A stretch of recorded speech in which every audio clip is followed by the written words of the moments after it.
Coming to you from beautiful Flagstaff, Arizona, this is the Drinking Horn Meadcast. Join us as we take a deeper dive into mead and mead culture.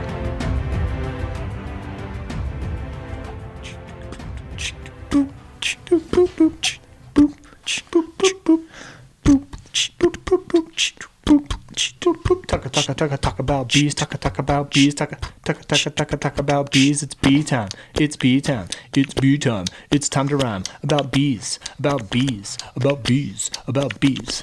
Tick tick tick tick tick tick tick tick tick tick tick tick tick tick tick tick tick tick. Get your stinger on, get your stinger on.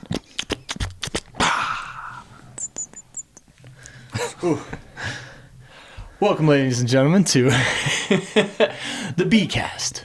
Beecast. Let me try that again. Welcome, ladies and gentlemen, to the Drinking Horn Meadcast. Meadcast. That's right. I guess we're starting right now. I guess so. I think we just did. Yeah, we did. I think we just did. Oh, man. I don't know if I'm ready yet. Well, we're not because we still have empty glasses. That's what I was feeling. I was feeling that empty glass feeling. I bet you there's a phobia for empty glasses. Ooh. Like, I have no meadophobia. I have no meadophobia. So that's the word of the day, kids. I have a great fear of empty bottles, empty glasses. Yeah, is that because you had about 1 million of them in storage recently? That helps be afraid of glasses for sure. People are like, are you a glass half full or a glass half empty? I'm like, don't say that glass is half empty. It scares the shit out of me. Oh, man. All right. Well, let's at least introduce this episode. Oh, yeah, that's a good call. Introduce yourself first. Oh, yes. Yes, I am not Evan Anderson. And I am not Nick Irvin. So we are different people than what we just said, and you have joined in on the Meadcast, and specifically, this episode is the first of a series about what? Bees! Yeah! Oh, I was worried that I was going to miss that one. You nailed it. Oh, man, right in the stinger. So you look like you're ready to open that up. I'm like itching over here. Can you tell? I can, twitching. Yeah. All right, so what are you opening up here? I don't know. Yeah, really, you don't. No, that's part of the fun of it sometimes is that like we end up bottling stuff. We'll do experiments, we'll do other things, and we sometimes, once we're done with things, we don't always label them once they've served their purpose. And so who knows? What do you think by the color, if you had to guess it? So I'm looking at a bottle that has a cap on it but no swing top and no label, but it is pretty full, and the color is very, very light. So I'm gonna say, just off the top of my head, I think apple, but yeah, I'm not sure. We've done a few light colored ones recently, so we have like, it could be apple, could be lemon ginger, could be lime, could be traditional. That's hence the toughness of it. I'm going lime. Yeah. Oh, okay. Nice. I actually like that idea better than apple. Okay, so open her up. Oh, God. Oh, man. Did that work? Oh, it worked. Okay. It did. Well, I didn't. There was no pop, so I'm guessing lime. Yep, there was no so that takes my apple right out of there because apple is lightly carbonated. Oh, that's an awesome sound. That's the sound of a glass being filled, not us peeing. Just almost kind of the same color though. Almost. That's not appetizing. Ka-clank. All right, so yeah, we're gonna sit here and we're gonna talk about bees and skull. Yeah. Lime. Nailed it. Yep. Lime. Nice job, man. It was in your fridge. So. That's true. That doesn't mean I know anything more about it. Yeah. What I do know is this will be the third time that I have failed at introducing the episode. So this episode is going to be all about bees, and this series is going to be all about bees. Specifically, we wanted to start out with the history of bees, and even more specific to that, the history of the honeybee in North America. But we'll touch on a couple other topics as well. Just daintily, just a little bit. Just like, little nuggets for possibly future episodes, or for sure future episodes. So yeah, definitely for sure, because people love bees. Mm-hmm. I think so too. So if you love bees, and this is your first time listening to our podcast, mash the subscribe button. That's right. Yeah, subscribe so you make sure and get all the cool episodes pop up on your device immediately from the Drinkhorn Meadcast. And if you're listening to this in the future and not in June 2020, there's probably a bunch of other episodes about bees already up. Bam, go listen to them. Learn about bees. Because bees are they're amazing. Here's a little thing. When you make mead, you have to use honey. And in order to have honey, you have to have a honeybee. A honeybee, yeah. And so you have to, that's funny. When you said honeybee, I was thinking you were just going to say bee, but that would be improper, right? That would be. Because you were trying to trick me. Don't all bees make honey? Why no, Nick? They sure don't. Oh. In fact, it's actually much more rare for a bee to make honey than to not make honey. That's crazy because when I think of a bee, and I think when most people, if you say the word bee and they immediately start imagining it, they're picturing that like striped, kind of fuzzy bottomed, big black eyed bee that's buzzing around making honey. Oh, you can drink from the bottle. That's fine. I mean, I'll take your glass and then bottle. I mean, whatever. As long as it makes it in my mouth. Mm. No, but you're right though. Like that is like traditionally, like when you say bee, that's the picture that comes to my mind. I practically can taste honey when you say the word bee, but it's kind of a fallacy because like I said, most of them don't make honey. Yeah. In fact, nothing native to North America makes honey. Yeah. No native honeybees here. All the honeybees are brought over. Introduced. Yeah, and that was amazing to me. I had no idea. I thought for sure that, I was like, oh, someone back in the day told me that, bees were brought over. They're an exotic species, introduced species. But I never thought that our bees here in North America, none of them made honey. Right.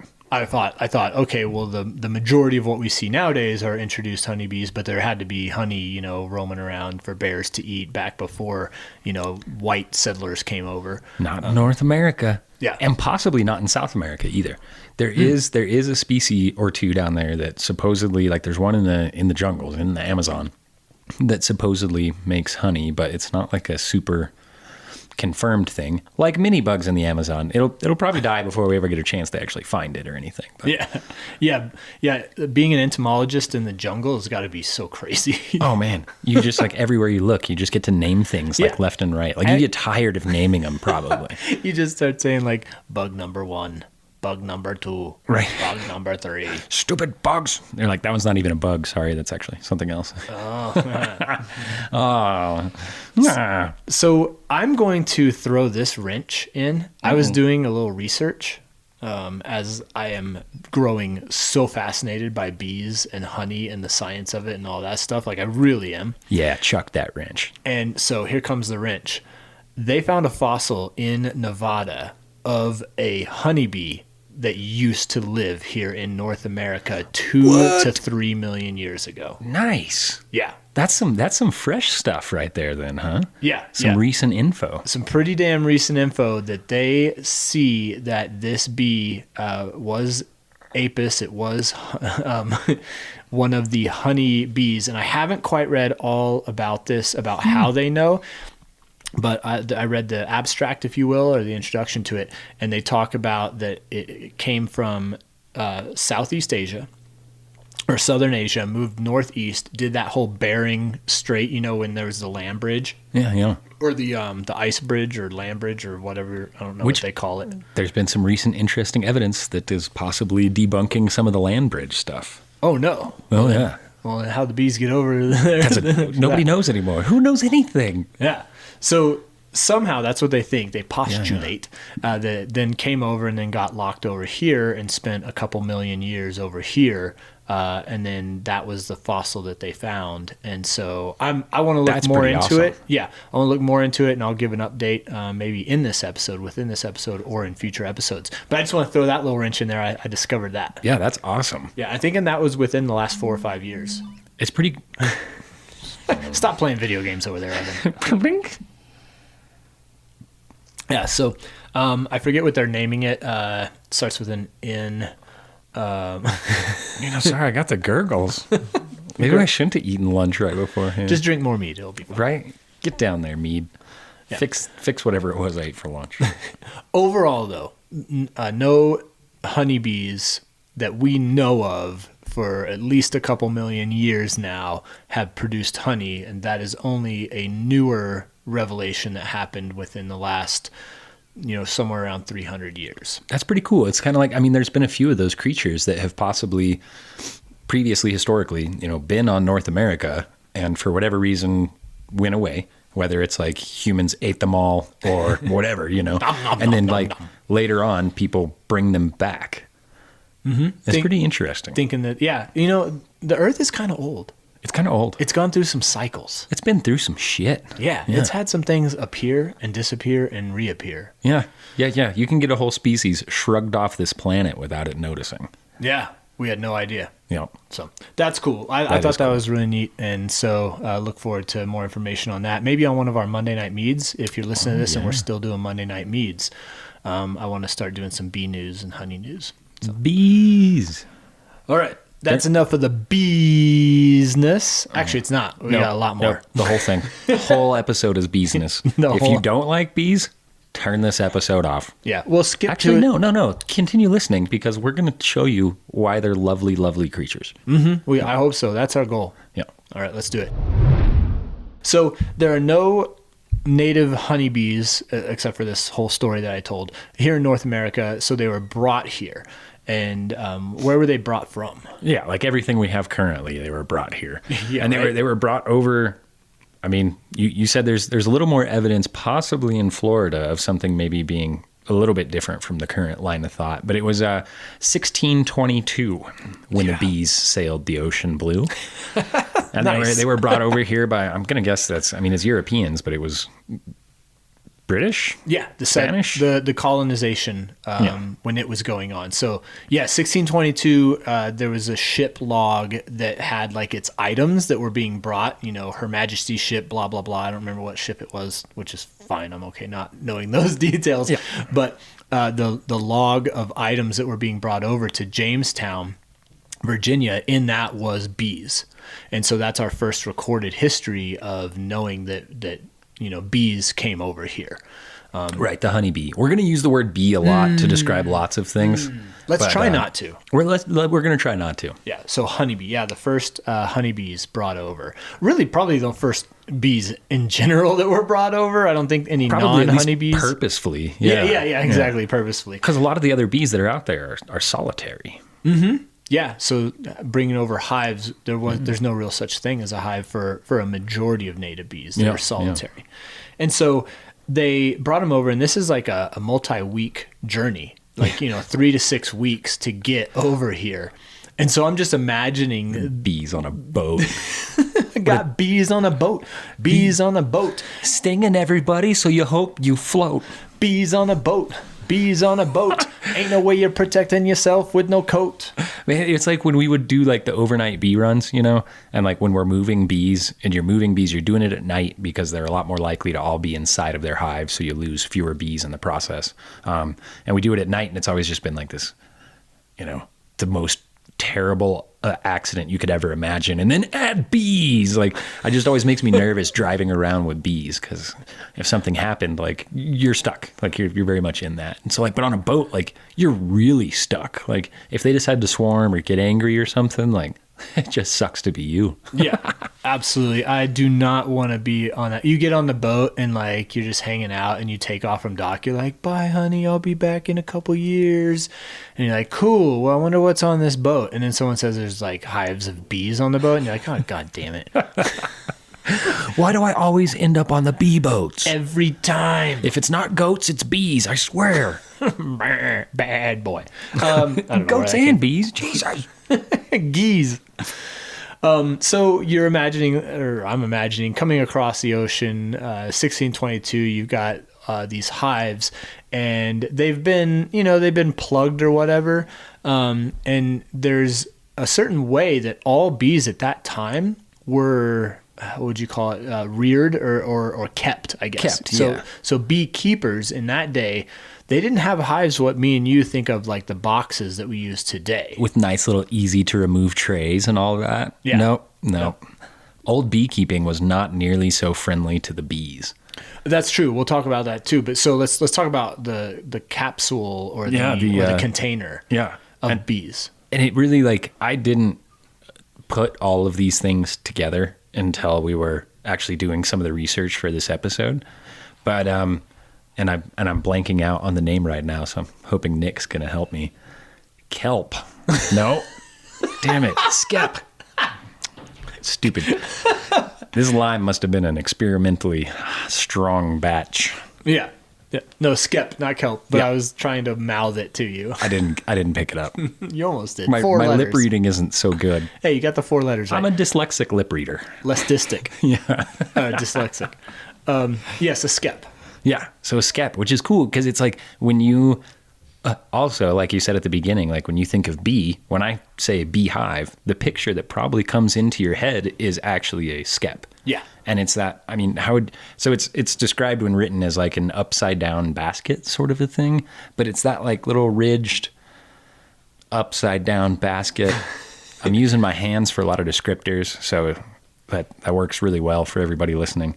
Yeah, visual podcast here. Yeah. Your hands were going in a motion that has those ridges, and I think I'm sure everyone knows. You see it in cartoons, you see it in old drawings. Like when there's a beehive, it's this bigger at the bottom and slowly working its way to be skinnier at the top with those little rounded bumps, and then a little hole in the bottom, kind of thing, which is actually untrue about it as well.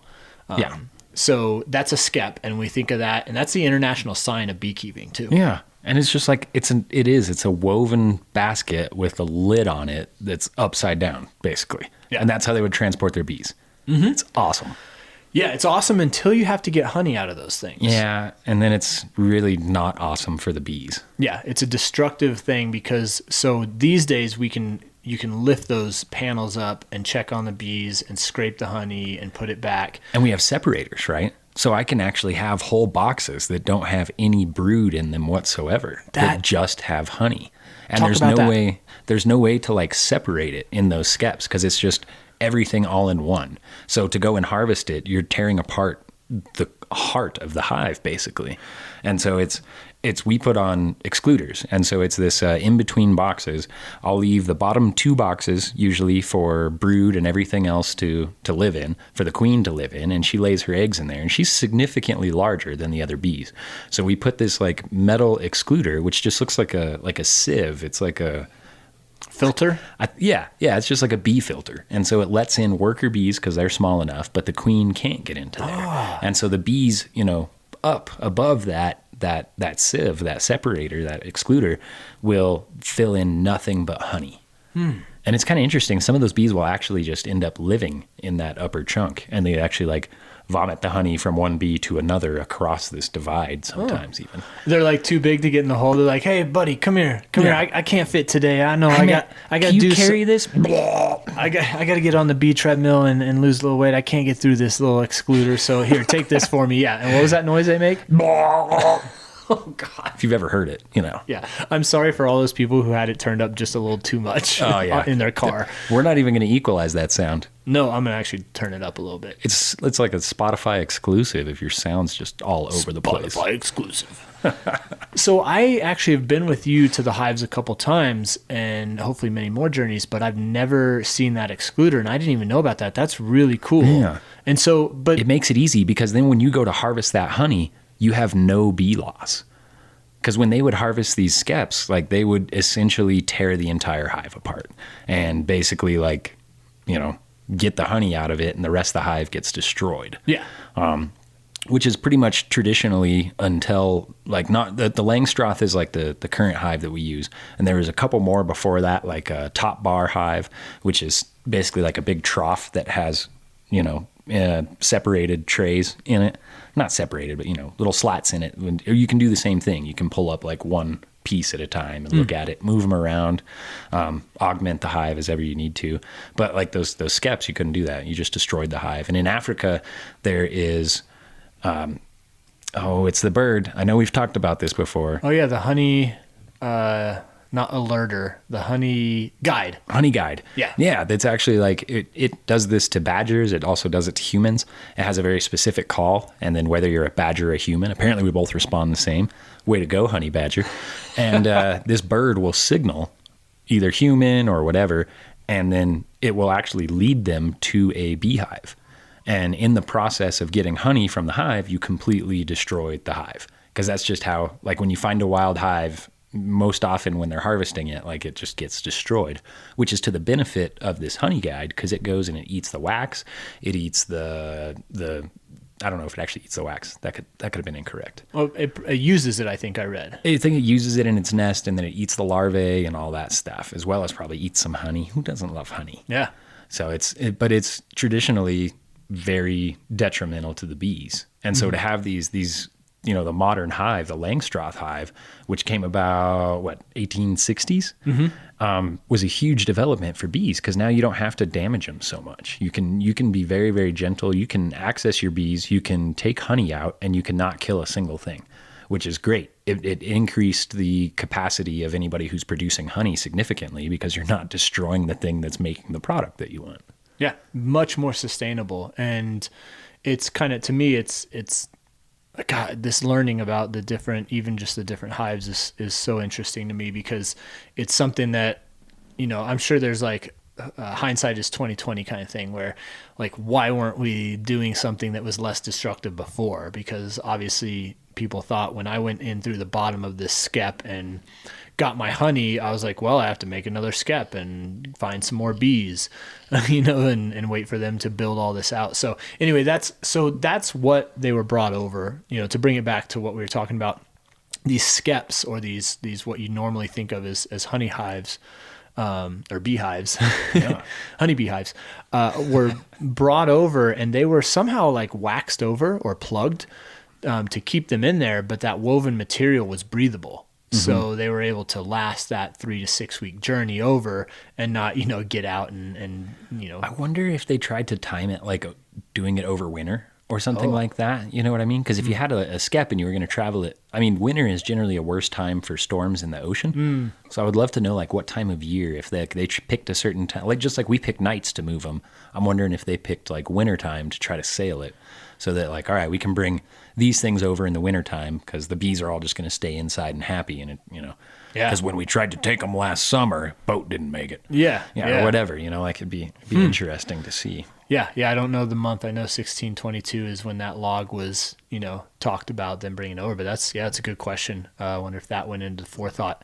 So you go across the ocean with these skeps, these bees. You bring them over Jamestown. So you're bringing over both colonies and colonies over across. Colony squared. Ooh, like that's like multiplication and stuff. Oh, that got beyond me there. I don't know. Okay, sorry. My brain hurts from math. I need some more mead. Ow, my brain hurts. Pour me up here as we take a break to fill up Nick's glass again. Oh God. Okay, that's plenty for now. Goodbye, Nick. This lime mead is delicious. Oh, I do love it. I hope there's some left by the time people are listening to this, because we might have drank it all, because it's delicious. Oh, the lime, yeah. I was like, this bottle's almost gone. What are you talking about? You're like, it is gone. What do you mean? Yeah, I don't know why you left that. You need to fill yourself back up. Oh, yeah. So they get across here, and another interesting part is that these bees were not brought over for pollination. No. They were brought over for honey. For honey. Sugar. So it was a supplement to cane sugar. And so that's, to me, is kind of crazy, because we think, obviously, like we think of what a bee looks like we think of what a beehive looks like. When we also think of bees, we think of pollination, because as kids we're told, they pollinate flowers. But this was not their purpose when they came over here to the quote unquote new world, even though people were here forever. It was just to make honey. And like, we don't often think about that, but they, like historically, they've been probably a huge, bees in general, now not just honeybee I'm speaking of, but we're probably a huge proponent to the diversity of angiosperms that we have now, to flowers that we have now, because they facilitate that so much better. There's a lot of things that are pollinated by wind, but wind is a extremely inefficient pollinator, because It's a little If random. you release everything on the wrong day and the wind's blowing the wrong direction, like, well, no kids that year. Yeah. That's a hilarious way of thinking about it. Yeah. Yeah. But those are, I mean, if it's not for agriculture purposes for us, if it's not a grain, it's most likely pollinated by an insect. Yeah. Like even if you're thinking almonds, you're thinking, I mean, that's a huge business is pollinating almond fields. Yeah. And that didn't even start till like the 1930s, I think, or 1940s, something like that. We weren't planting large swaths of almond trees until then. No, So it's the monocropping that has led to some of that stuff. But I might be jumping ahead here. I did it. Yeah. I did the jump. It's jumped. It's been done now. So let's jump back. So we're on the East Coast. We're in the colonies. You and I. Hello. We would have been a lot nicer than those people. Oh God, I hope so. Man, I've been learning so much about the atrocities. But the bees there are for honey specifically, and the Langstroth hives are not there even for a while, for like A couple hundred years. Yeah. Looking at my notes here. Yeah, not even until the 1860s. Yeah. And so we don't have this thing where we're using bees as pollinators like we do now. We're just making honey. And kind of an interesting thing is it took 200 years for those honeybees to appear on the West Coast. So they traveled with humans, basically, because it took 200 years after those settlements were there was the whole gold rush and people started going to California.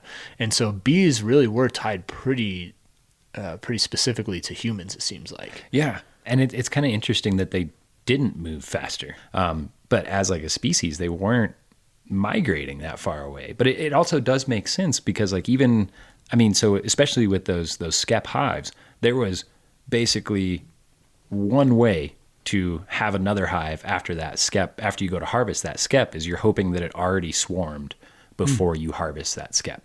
Because a hive will swarm once it becomes overpopulated. It feels like, oh, we got too many bees and this cavity that we're living in is not big enough. And so that's when they decide to swarm. Like we don't fully understand all the mechanics of how they choose, quote unquote, to be able to do that.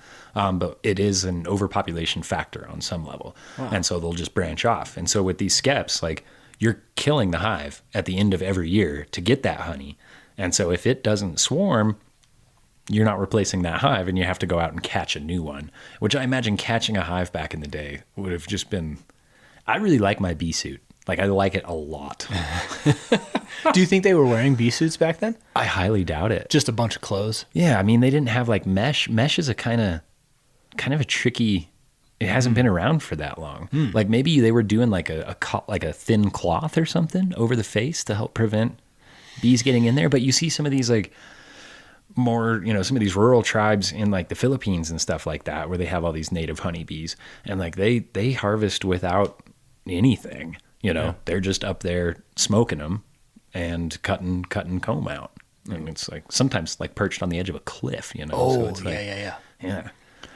I imagine that this is something that is also akin to the coevolution of humans and bees, because we do see that honeybees are pretty docile, they in comparison. They are in general extremely docile. It's not like a wasp. Exactly. That's what I was thinking. Yeah. Wasps are assholes.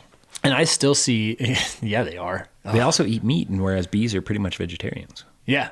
Bees are pollinatarians. Yeah. Pollinatarians. Or we'll talk about like kind of that stuff. I want to do an episode all on like honey and the science of honey. But yeah. Wasps are assholes for sure. Yeah. Hashtag. That's the new hashtag. Hashtag wasps are assholes. Yeah. But the S's are the ampersands, or the at symbols. What are we talking about right now? Okay, so to bring us back, you're paused. We're going to pause now for a break for some bee news. I don't know if that was like a news sound or a fart sound. We'll find out once we hear it in the end. Yeah. Wow. Okay. People will comment. They'll let us know. And edit. So they're migrating across, and you're right. Like if you destroy that hive, you got to hope that. So let me ask this question: you have to swarm, or you have to go catch a wild one. Do you know when bees, what you're calling swarming, which is basically them going and finding a new place, when they do that, do you know, like if you're a beekeeper and you're like, oh, my hive's gone, are they like gone? Or do they like... They don't go super far. So in generally when a hive nice. Yeah. In general, when a hive swarms, it will not go more than about 5 miles before trying to set up its next shop. Okay. So they don't go super far, And which is like bees in their normal roaming of things, like when they're going for flowers and stuff like that, usually maintain about a 5 mile radius at max for their distance, how far they want to go for honey. I think most of it's within 2 to 3 miles, but as much as 5. Yeah. So I mean, that makes sense. It's not very far. Yeah. No, but like you got to find the hive again. Yeah, that's hard. I learned some cool stuff about that too. But About getting a bee and putting it in the freezer for just a second and then tying a very thin, light string to it and a little piece of tissue paper and then releasing it. And once it warms back up, it flies off to its hive and you chase this piece of tissue paper through the forest to find where the hive is. Whoa. No, I had no idea. That's freaking awesome though. Yeah, I really want to try it. I've never actually done it. Wow. But I want to try it. But you better hope it's not going its max 30 miles per hour. You're going to lose it pretty quick. Yeah. Oh, dude, especially me. I'm like, wait. Nick, run after that. I need to eat my sandwich. I need to eat a sandwich first. I need some chocolates. No, I'm talking about how bees naturally learn to find, it's called, there's a name for it.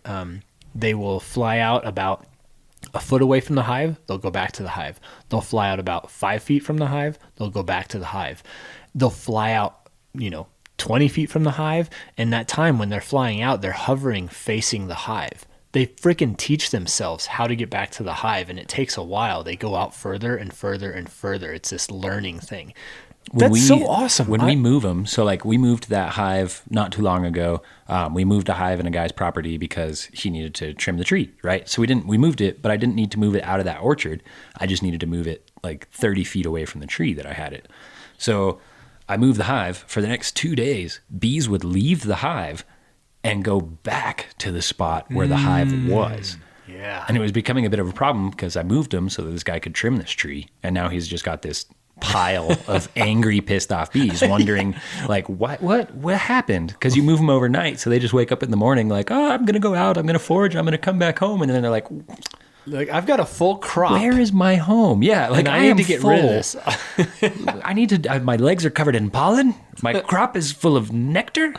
Yeah. Where is my home? Nowhere to dump it. Yeah, it's trying to no. So they're good though. I mean, they're really they use they use the sun. They use possibly the magnetosphere.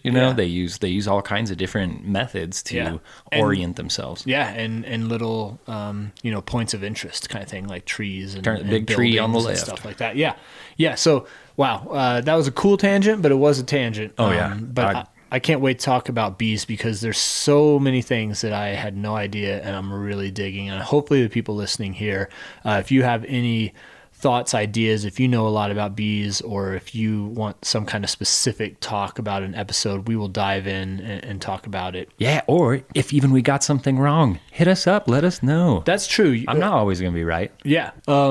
So this swarming, I was wondering, so when they swarm, they go off and find a new place, but is there bees left over in that original hive? Okay, so almost always, because it's that whole we've just outgrown our home. Mm-hmm. We need to go ahead and form a new home. And what they'll do is a lot of the bees will stay there. The current queen will often leave. I think it can happen in multiple different ways. Sometimes they'll just start raising another queen in the hive and it's overpopulated and they raise another queen and that new queen takes them and leaves off. And I think other times it's the queen that was in there already takes a bunch and moves off. And then the bees that are left over will go ahead and raise another queen. Yeah. Because the female bees can just raise a queen at will, pretty much. Mm-hmm. It's all about what they're fed. So it's the kind of. Kind of, yeah. I've got an article that just came out in May 2020 that talks about that. Oh. We might all be wrong about royal jelly. No kidding? Yep. I'm going to talk about it on Monday Night Mead. Dropping knowledge bombs. Yeah, because we're supposed to stop talking about bees biologically here. You got to listen to the other podcast for that. Yeah. Yep. Oh, yes. Oh, yeah. There's so much cool shit. These are going to kind of overlap. Yeah, we get excited. Yeah. So we'll just talk a little bit more about the migration of the bees. So it took about 5 to 6 miles per year for them to move across to the West Coast, to California, which is pretty much the same as humans. So humans were bringing them and they were moving naturally. Who knows how much one or the other is, probably a lot humans bringing the hives and the skeps. and then eventually the Langstroths and all that stuff. But brought them over, and now we've got European honeybees, or aka Western honeybees, Apis mellifera, that are all over. Mellifera. Sorry. No, Latin is a dead language. Don't ever let anybody correct you. Well, if I say mellifera, fera sounds like iron, ferrous. But Apis Dead means language. bee, and mellifera or mellifera. I'm gonna say mellifera. That's way better. Say what you want. Don't let me correct I'm gonna you. say Apis mellifera. Yeah, well. So mellifera.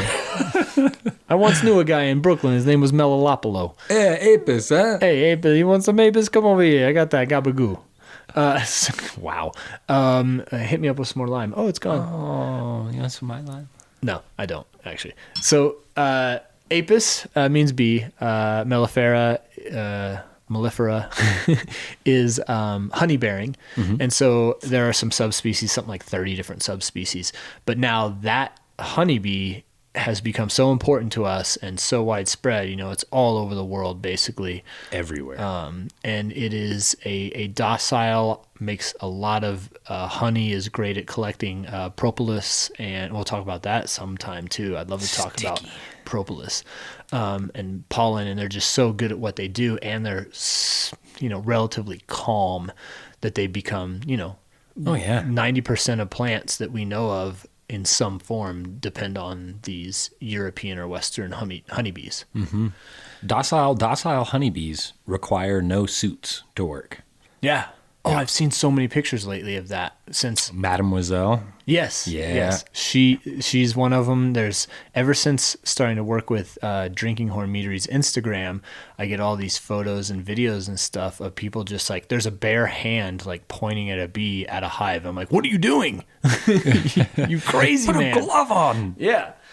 Yeah. So, so this docileness, this good propensity at pollination and creating honey has just caused this honeybee to become ingrained in North America, just like it was in pretty much all other places. Now, you mentioned very ingrained. Like it's a necessity of the current way that we manage and produce our food. It's it's gone from like we like sweet things, so we keep this bee with us, to like our food supply is heavily reliant upon the honeybee. Yeah, because of our tastes a lot too, and because of how we've done agriculture too. Yeah, because it's like normally there's lots of other pollinators out there, but when you monocrop things out, you eliminate a lot of the pollinators that would normally help you out. That's a great point. That's called shooting yourself in the foot, Johnny. Yeah. Oh, yeah. Or at least aiming it at your foot and putting your finger on the trigger. Because if that trigger gets pulled, AKA if honeybee collapse happens, then that is shooting ourselves in the foot for sure. Yeah. Yeah, absolutely. So, but that's talk for another time. We'll talk about some bee problems and stuff. Actually, we'll talk about a little bit in this episode. But I want to kind of transition into a little bit of the history of bees going.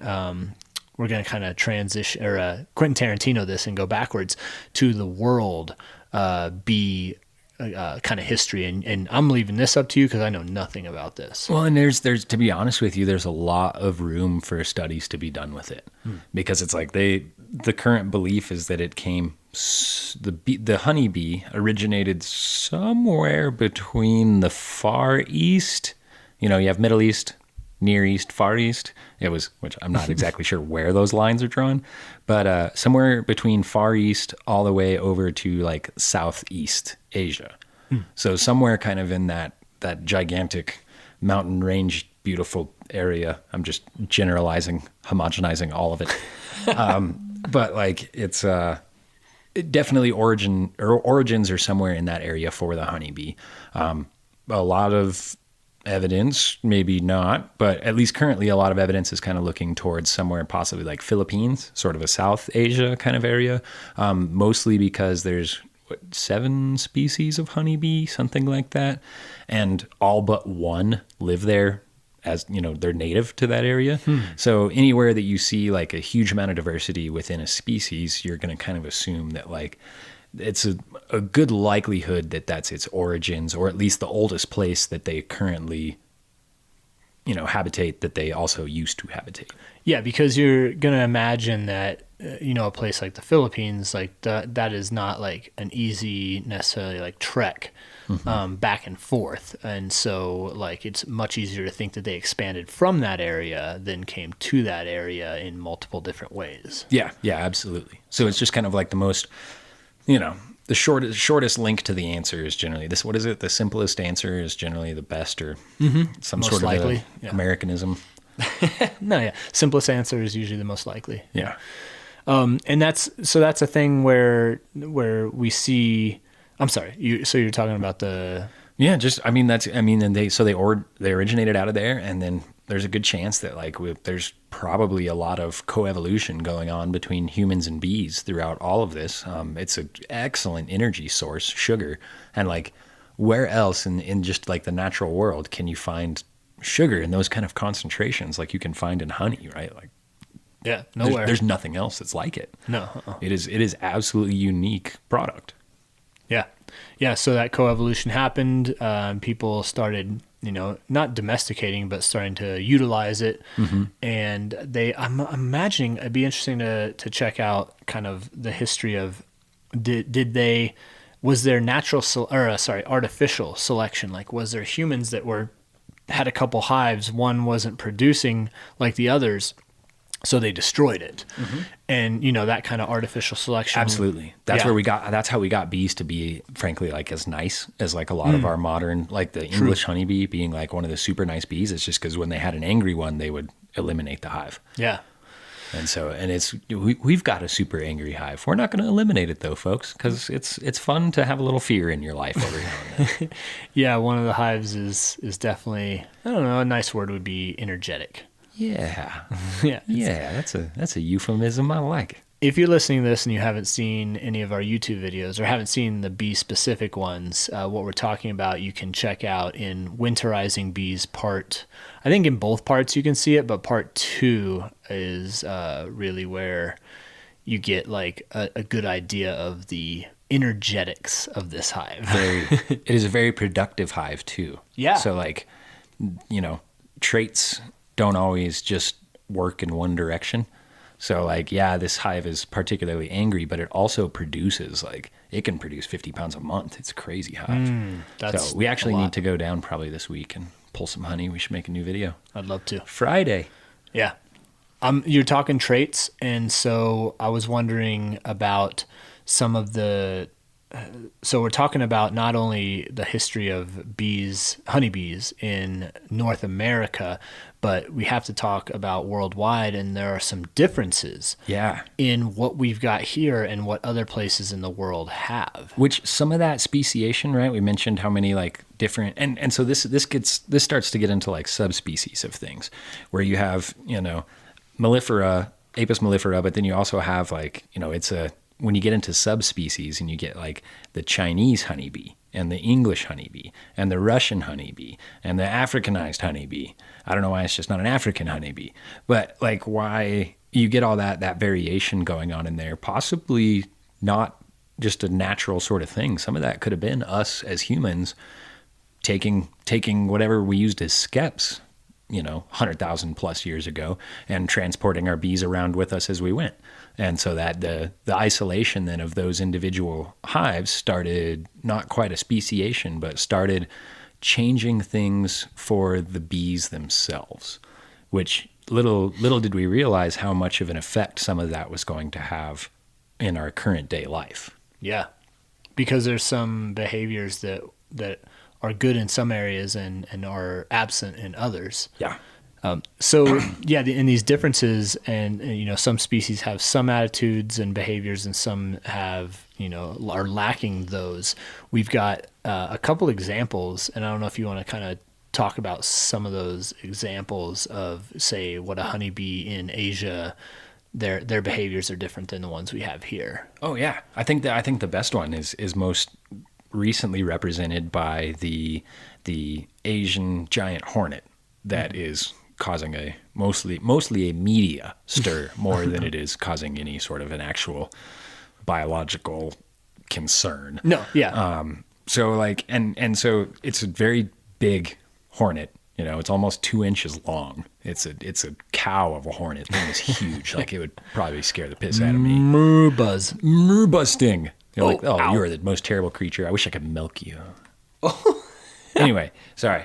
But so it's huge. And if it finds a beehive and is able to make it back to its own hive, this hornet, then it's going to bring the rest of the colony and they will decimate a hive. Yeah. What is it? Like they can pop the heads off bees at like 100 a minute or something like that. It's insane. They're a killing machine. You do not want that scout to make it back to tell others to come to this hive. You have to kill that scout. And so what those bees in that area do is they've learned to handle this wasp by killing that scout. And honeybees are little. You're talking a centimeter, so like one honeybee is a seventh or a tenth the size of these wasps. But what they'll do is, despite their smaller size, they are slightly less temperature sensitive. So they can, I don't know the actual numbers on it, but it's about a 3-degree temperature difference between what the honeybee can stand without dying, the Asian honeybee, versus what the wasp can stand without dying. And so when this scout gets into the hive, looks around for a second, they basically grab it, everybody jumps on top of it, and they start vibrating without flapping their wings. And what that does is it starts to create heat. And what they're trying to do is cook this wasp. And so they go and they generate heat, and that heat causes the wasp to die. But because of their slightly greater heat tolerance, the honeybees are, for the most part, fine. Yeah. Or at least way more fine than they would be if that wasp made it out. Yeah, a couple of those inner bees might give up their life to it, but like it's all for the colony. Yeah. It's for the colony. Yeah, that's crazy. And so, but that's a trait that we haven't seen here in North America. Only those bees. Yeah. Only in the Asian honeybee do we see that sort of trait. Which is there's other parts too. Which is also the Asian honeybee, most ironically enough. So this is something that's like actually a threat to bees.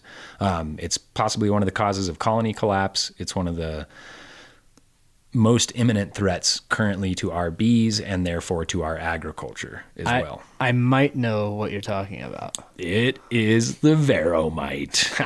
I might know. So the veromite. It's funny. We're punny. He might know. Bee puns. But it's a little teeny tiny red mite. You can think mites are, I'm going to call it like a tick basically, but like smaller. Mm-hmm. And they tend to affect things, especially like lizards, bugs, things with plate armor. Actually, it kind of seems to be. Yeah. And they go and they wedge themselves in between these plates, because even bees, they look fuzzy, right? But they actually are kind of plate armored, and they wedge themselves in between these, and they feed off the juices of the bee. Which is not good. And it's not good in itself, but it also has a secondary effect that they tend to introduce viruses to these bees. So the veromite as itself won't necessarily kill a colony, but it does weaken the colony's immune system as a whole by sucking, literally the lifeblood out of the bees. So they're not as likely to be able to fight something. And so that's a huge problem for the English honeybee, which is one of the most common pollinators that we use. But once again, the Asian honeybee lives symbiotically, basically, with these guys. They have them present in their hives, but they are not affected detrimentally by them like the European honeybee is. And it's a huge issue, because people are now, a lot of beekeepers are actually treating their bees with a miticide, which is a fancy word for a very specifically targeting pesticide in your bees, which is not super great, really. Yeah. Like we need another way to be able to handle this. And so some people are actually suggesting bringing in more of the Asian honeybees. And I mean, it's possible that actually this entire problem was started further back than that, because we were only using, for the most part, like European honeybees here. But as we started to get some issues with colony collapse stuff, which was most likely could have been triggered by pesticide use, is probably a huge portion of that. I mean, I lost hives as a kid to somebody spraying, a quarter mile away. We're spraying their house on a windy day. And it wasn't a quarter mile, but like 1/8 of a mile, 1/16 of a mile, whatever. It was a few blocks away, and they were spraying pesticides at their house, and we lost 3 hives.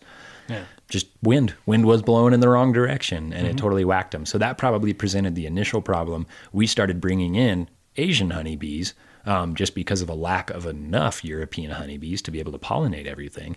As we bring them in, we essentially smallpox blanketed our other bees by introducing viruses that they were not able to handle, not able to stave off, and really just not thinking about it as humans, that like you can't necessarily get these two subspecies next to each other without having cross-contamination issues. Yeah.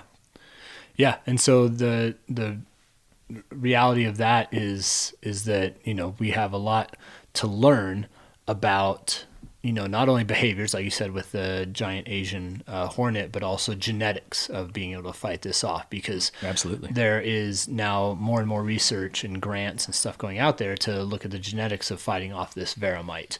And that could be a big thing, to look at the genetics of those Asian honeybee that can make it through it. Yeah, populations over there.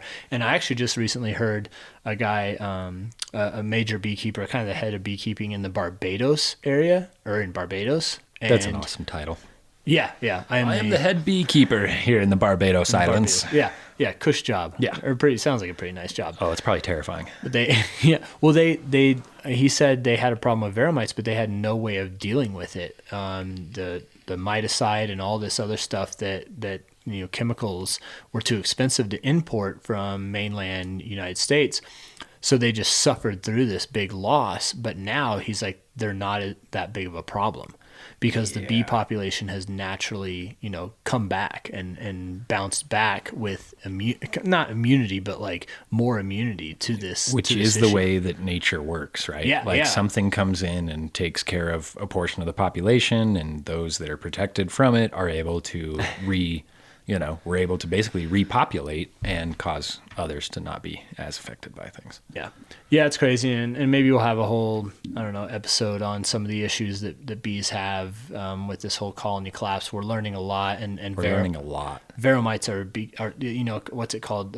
Rising to the top. Like, it's separating all the issues, and veramites are right there at the top. Like, we're thinking that's one of the huge ones. Pesticides is too, but that's more of a thing. Like, it's an isolated incident kind of thing, generally. An intense isolated incident, whereas the veramite's something we can't quite see. We don't know, it's not traveling next door from a farm. It's traveling, all over the place. Anyway. It really is. It's most likely the leading cause, at least under current thought.